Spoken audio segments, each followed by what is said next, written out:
Hello, everyone, and welcome to English Pod. My name is Marco. My name is Catherine, and today we're talking about helping other people. That's right. We are going to volunteer and to help other people that maybe don't have as much as we do, and so this is a way to give back to the community. That's right. So this is an intermediate level lesson, and before we get going, we have a phrase to preview in today's vocabulary preview. Vocabulary preview. All right, so on vocabulary preview today, we have this phrase, a soup kitchen, or it's a noun, a soup kitchen. That's right. A soup kitchen is a place. Basically, it is a place where volunteers can help cook and serve people who don't have enough money to feed themselves. Okay, so that's a soup kitchen. It's basically a place where people can get free food. That's right. Okay, so this is where we're going to be today. We are at a soup kitchen, and we're going to hear a couple of people talking about helping out at a soup kitchen. Let's listen.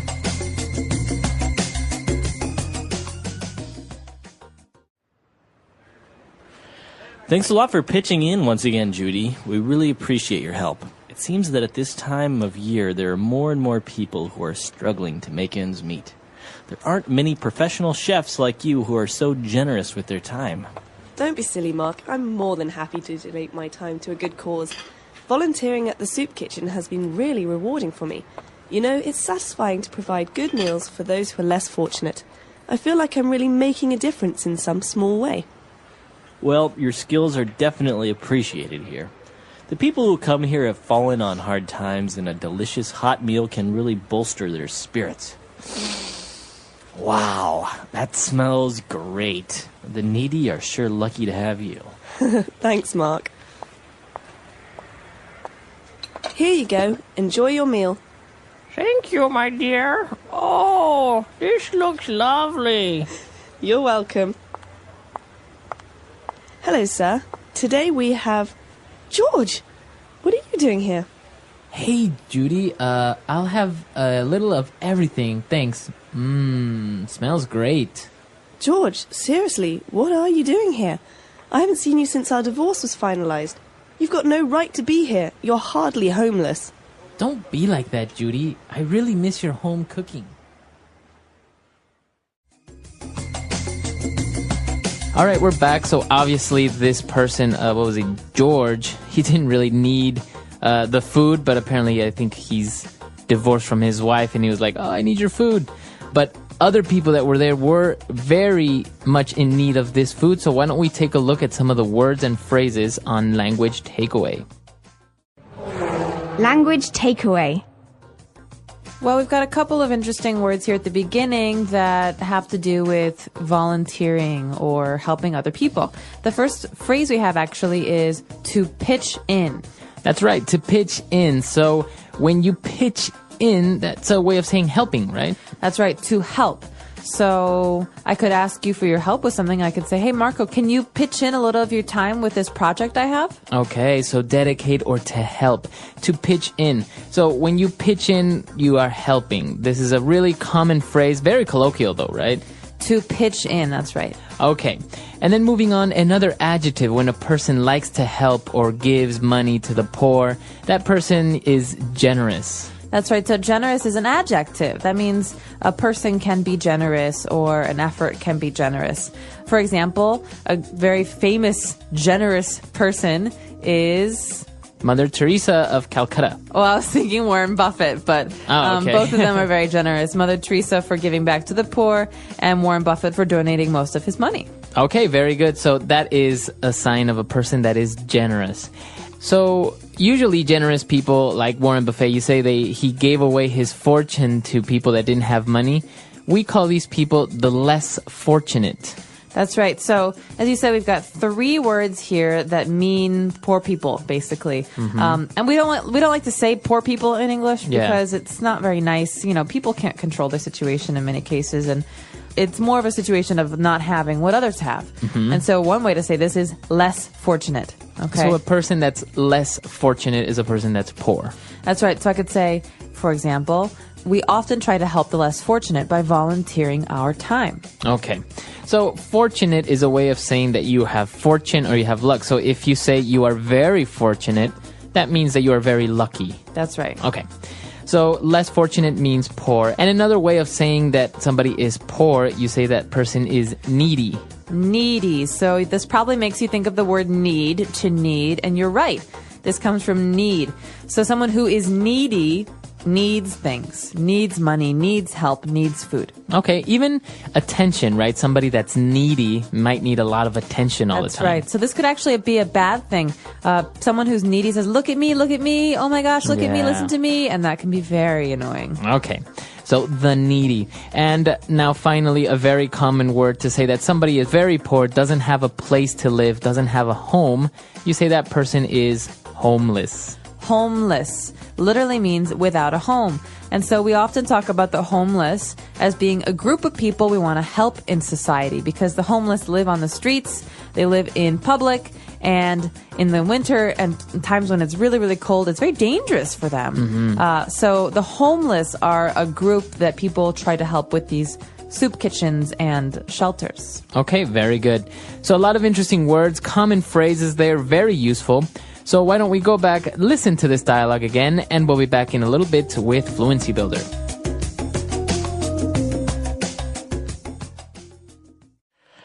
Thanks a lot for pitching in once again, Judy. We really appreciate your help. It seems that at this time of year, there are more and more people who are struggling to make ends meet.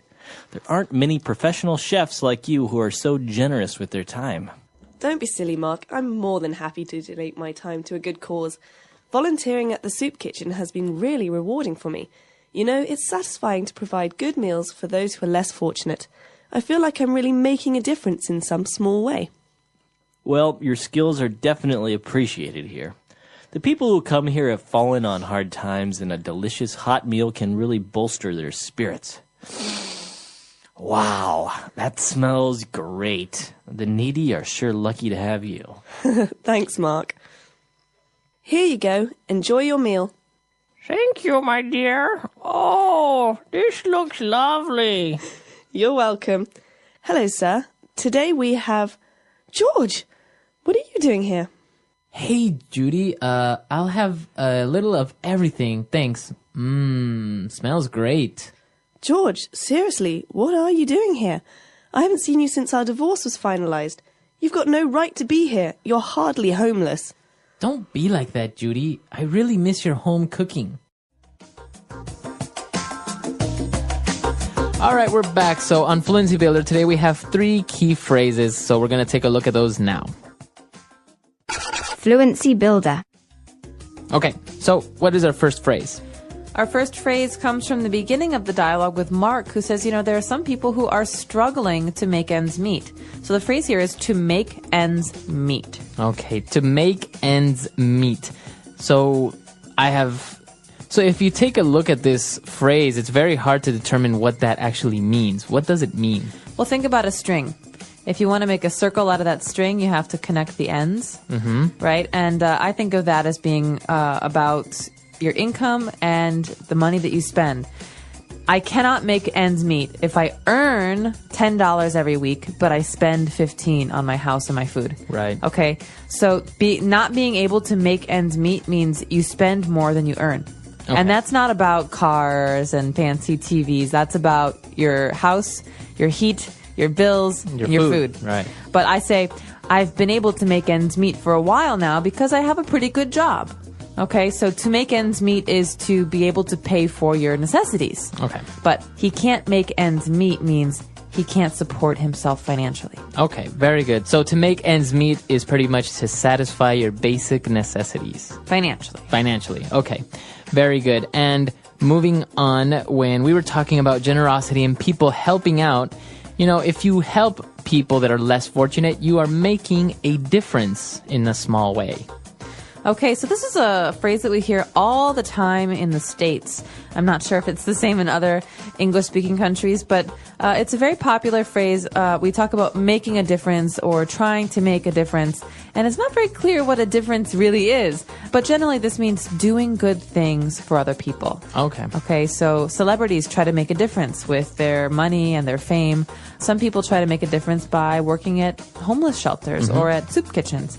And so there are many different ways to make a difference, but it's basically the idea that you volunteer or you give money to help other people. Okay, very good. So even if, for example, you recycle, you can say you're making a difference in the environment. That's right, you're making a difference. Usually a difference is a positive thing, so keep that in mind. Very good. And for the last phrase on Fluency Builder today, we say that people who come here have fallen on hard times. So people that have fallen on hard times. What does it mean if you fall on hard times? Well, basically, hard times are difficulties, right? So not being able to make ends meet, not being able to pay for your food and your housing. And so we have the verb to fall. You've fallen on hard times because you've gone from a place where you're comfortable to a lower place, a place where life is really hard. Right. And so think of this as a fixed phrase. He fell on hard times, or they fell on hard times. This means they don't have much money, or they can't support themselves, or they went bankrupt, for example. So somebody that loses their job may have fallen on hard times. That's right. Okay. And there's one more phrase here that deserves a little attention. We heard this word to bolster. To bolster is a verb that means to improve. So a hot meal can really bolster their spirits. That means it can make them feel better. So to bolster their spirits means to make them feel happier, to lift their spirits. That's right. Exactly what you said, to make them feel happier. Okay, awesome. So a lot of interesting phrases there. Ways that you can talk in English about making a difference, about volunteering. Very interesting stuff. Very good for conversations between friends and family. So why don't we go back, listen to the dialogue again, and we'll be back to talk a little bit more.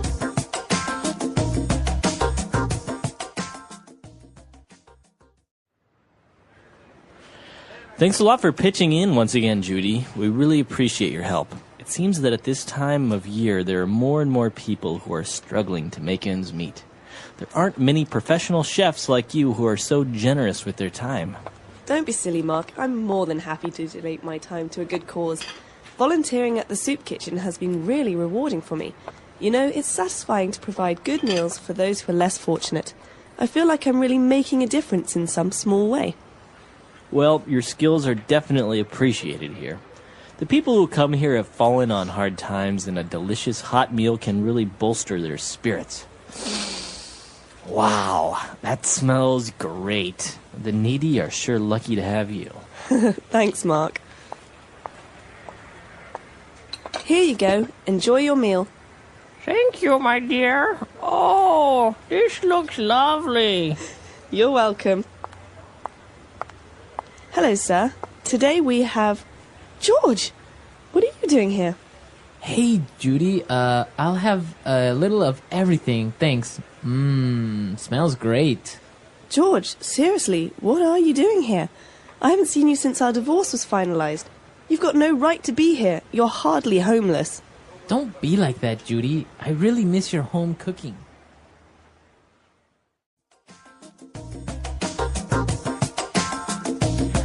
All right, we're back. So talking about volunteering, have you ever done any volunteer work? I have. I've done quite a bit, actually. Yeah, what have you done?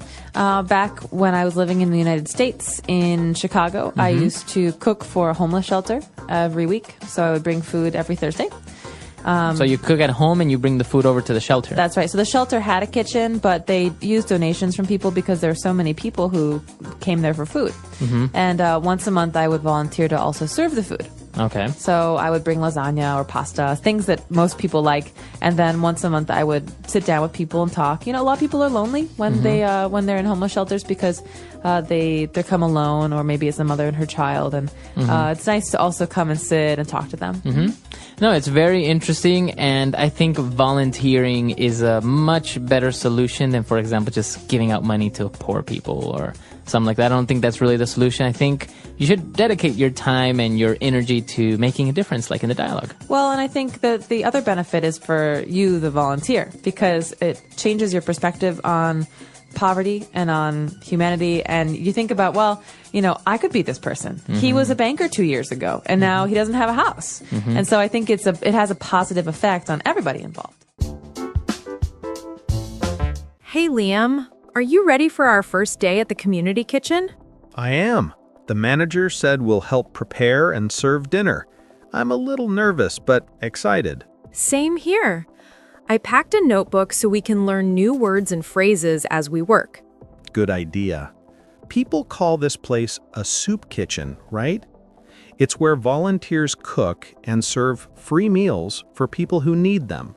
Yes, I like the phrase pitch in. It means everyone helps a little, and together we do a lot. Exactly. Today we'll pitch in by chopping vegetables, washing pots, and serving food. And we'll do it with a smile. That can really bolster their spirits, make people feel better inside. You're right. A warm meal, a kind word, and a friendly face can change the evening. Here comes Miss Rivera, the manager. She said there are more guests this month because many people are struggling to make ends meet. Make ends meet means your income is just enough or not enough for basic needs like food and rent.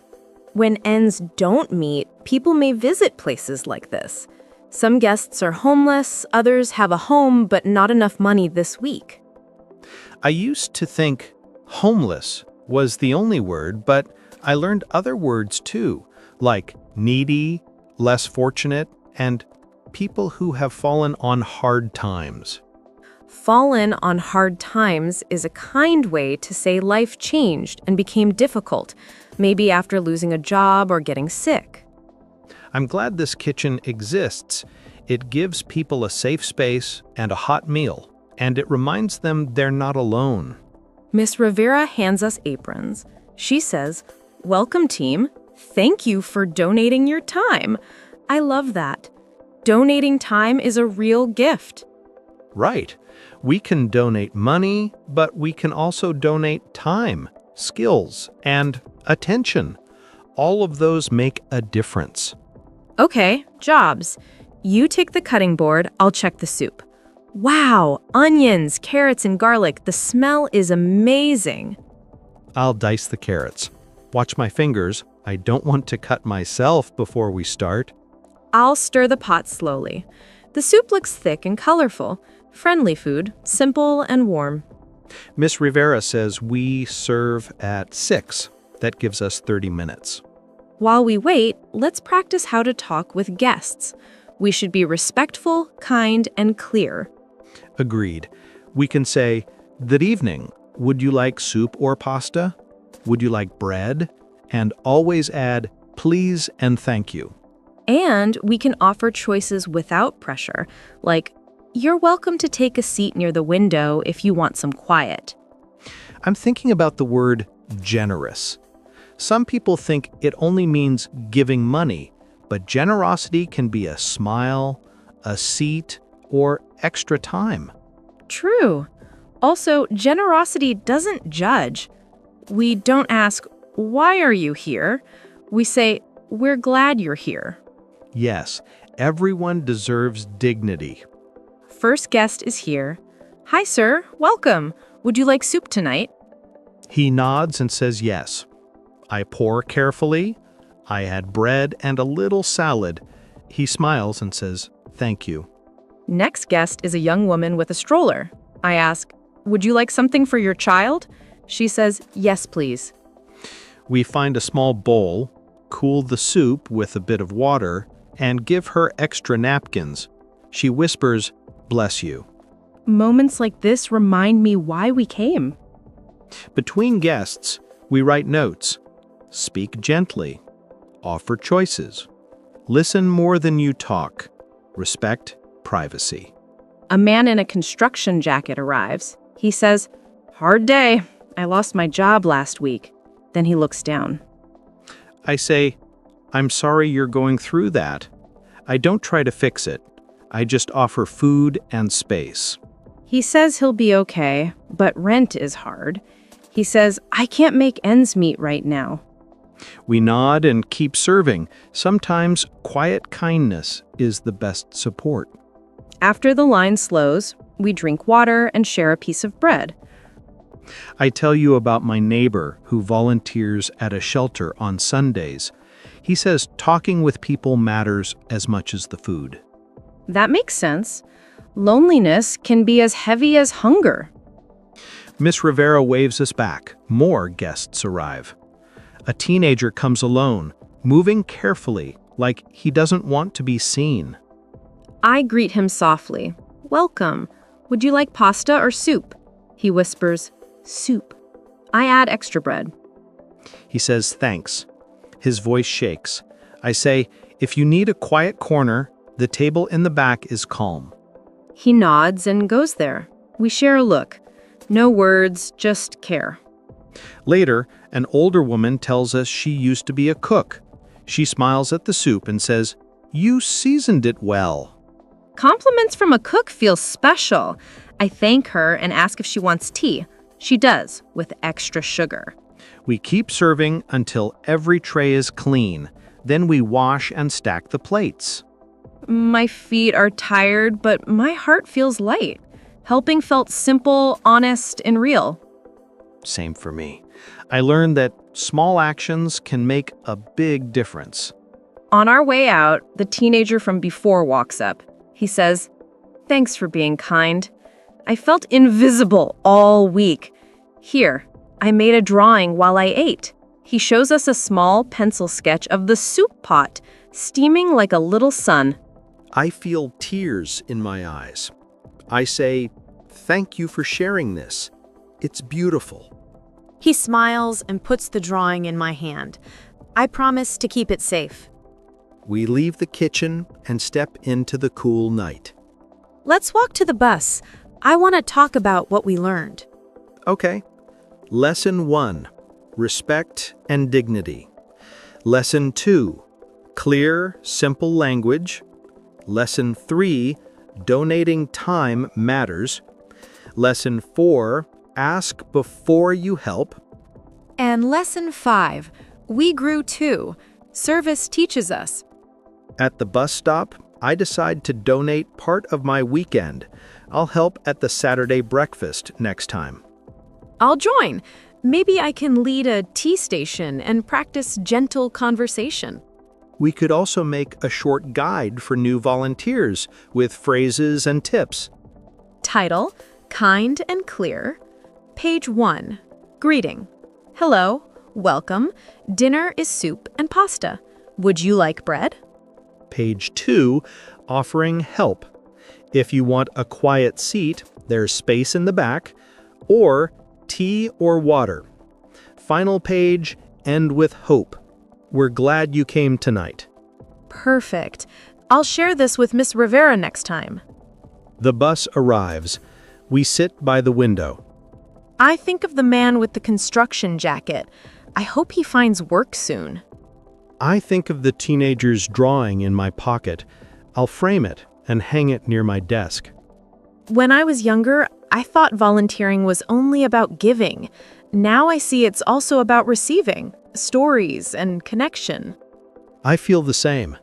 Tonight gave me courage. I sometimes feel small, but now I see how a small action can light a room. That light can spread. One bowl of soup can lead to a conversation, and a conversation can lead to hope. Hope is strong food. We near our stop. I zip my jacket. Before we get off, I ask, what will you remember most from tonight? I say, the drawing and the way people relaxed after a kind hello. I will remember the mother's whisper and the steam rising like quiet hope. We step onto the sidewalk. The street is calm. I say, thank you for inviting me to volunteer. You smile and say, thank you for saying yes. Let's come again next week. Yes, we'll bring patience, good shoes, and maybe a new recipe. I vote for vegetable stew with fresh herbs. Deal. And we'll add tea with lemon for cold nights. We reach your building and stop at the steps. I take out the drawing and hold it between us. For the kitchen, I say. We'll frame it by the door. We stand quiet for a second. I put the drawing back in my pocket and smile. Good night, Liam. Good night, Luna. We made a difference today. Yes. Tomorrow, we keep that feeling alive. Then our day ends with a soft promise. We will return, we will pitch in, and we will welcome our neighbors with open hearts. And our story ends with warm hands and a hopeful smile. With a hopeful smile. Hello, my friends. Welcome back to our English lesson, full of warm light, simple words, and a big heart. And tonight, we learn how to talk about helping other people, how to volunteer, how to pitch in with our time, our hands, and our love. And we will move slowly, step by step, so every learner can follow and feel strong. Imagine you wake up on a cool morning, and you say to yourself, "Today I will give back to the community. Today I will help people who are less fortunate. Today I will do a small act that can make a big smile." You put on comfortable shoes, you bring a bottle of water, and you walk to a place that many towns have, a soup kitchen. A soup kitchen is a place that gives free food to people who need it, a place where volunteers cook, serve, and clean, a place where a hot meal can bolster their spirits and make the day feel softer. You meet the team at the door, and someone says, "Thanks a lot for pitching in." And you smile and say, "I am happy to help." And you learn the simple jobs for today. Maybe you cut vegetables. Maybe you stir a big pot. Maybe you set tables with bowls and spoons. Maybe you put bread in baskets. Maybe you fill cups with water and tea. The work is not hard, but it is careful and kind, and the air smells like soup, garlic, onions, and hope. People come in slowly and take seats. Some are homeless and sleep outside. Some have fallen on hard times and are struggling to make ends meet. Some are elderly and live alone. Some are families with small children. Some are quiet, and some are friendly and talk about the weather, or a soccer game, or a memory from long ago. And you listen with your face and your heart. You carry a tray to a table and say, "Here you go, enjoy your meal."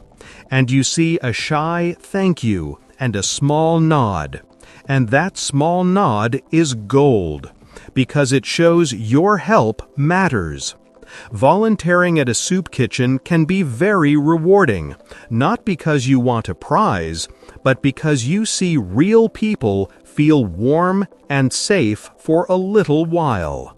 You tell yourself, "I am not a professional chef, but I can devote my time. I can donate my energy. I can make a simple meal for a good cause." And this mindset grows your spirit too. In many languages, we do not like to say poor people, because it can sound cold or unkind. So we use other words. We say the less fortunate. We say people in need. We say the needy when we speak about the group. We say people who have fallen on hard times. And we keep our voice soft and respectful, because life can change fast for anyone. The line moves on, and you keep serving, and the room stays calm and gentle. A team leader thanks you again and says your help is appreciated. Your kind hands make a difference. And you feel tears behind your eyes, because the words are simple and true. Now imagine a small surprise at the counter. A person you know steps into the line. He looks clean and strong. He is hardly homeless. Your heart jumps and your mind runs fast, but you breathe and you remember your job. Your job is to be fair and kind. Your job is to help without judging. Your job is to follow the rules of the place. So you call a supervisor. You say softly, "Can you help me here?" And the supervisor speaks to the person with respect. and together you keep the line safe and smooth. Later, you wash pots and laugh with the other volunteers. You talk about why you came today. One person says, "I volunteer because my family had hard times before." Another says, "I want to set a good example for my kids." Another says, "Giving time is more than giving money." And you feel close to these people because you all came to make a difference in some small way. Helping others does not only live in a soup kitchen. You can also visit a shelter, a place that gives beds and showers to people without a home. You can read books to children at a library on Saturday morning. You can talk with the elderly at a nursing home, hold a hand, listen to a story, share a simple song. And this calm talk can bolster their spirits more than you know.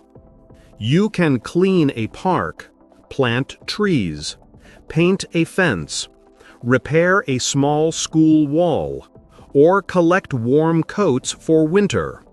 You can donate a little money if you have it. You can donate a little time if you do not.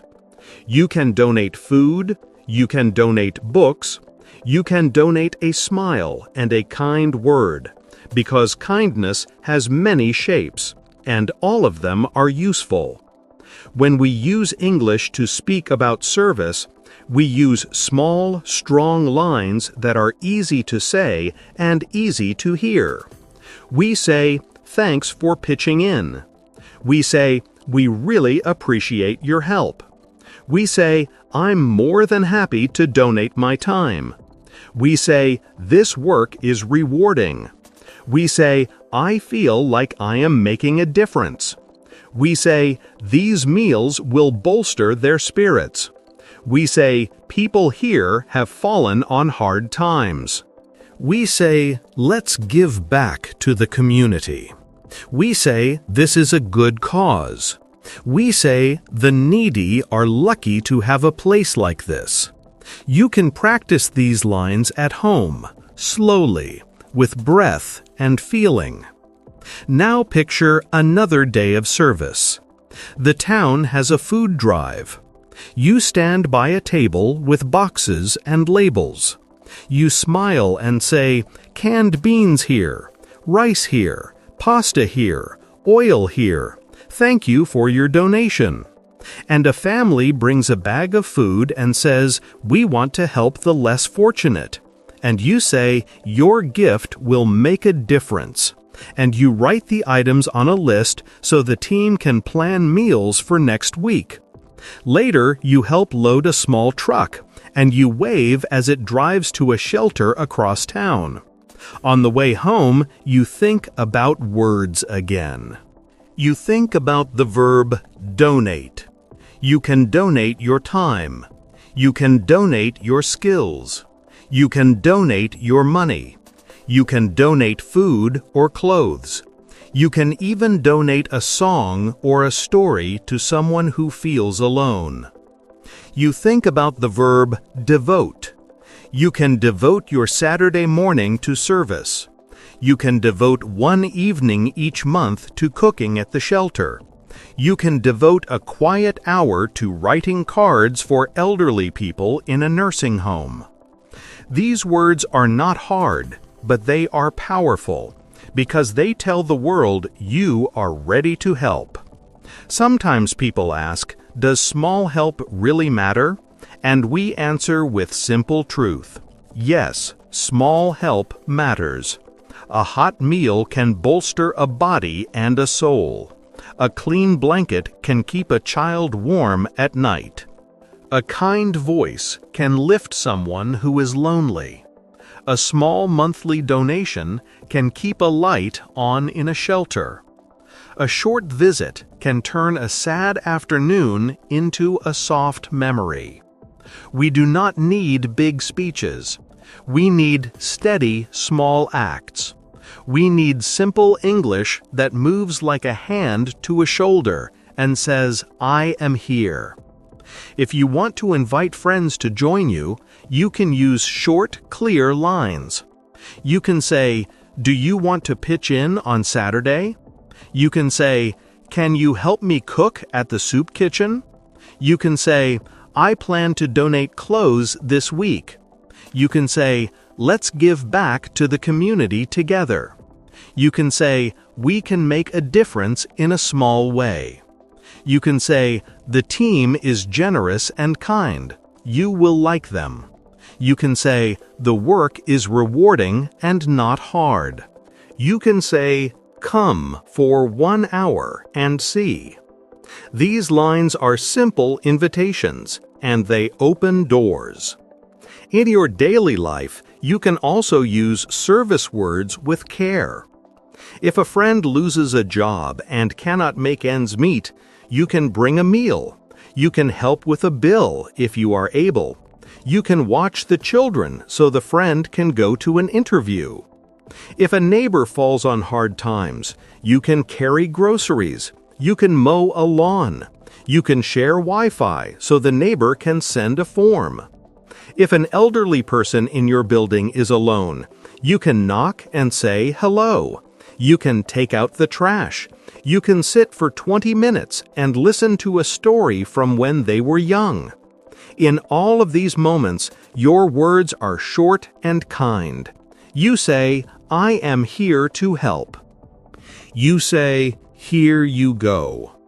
You say, "Enjoy your meal." You say, "You are not alone." You say, "We will take it one step at a time."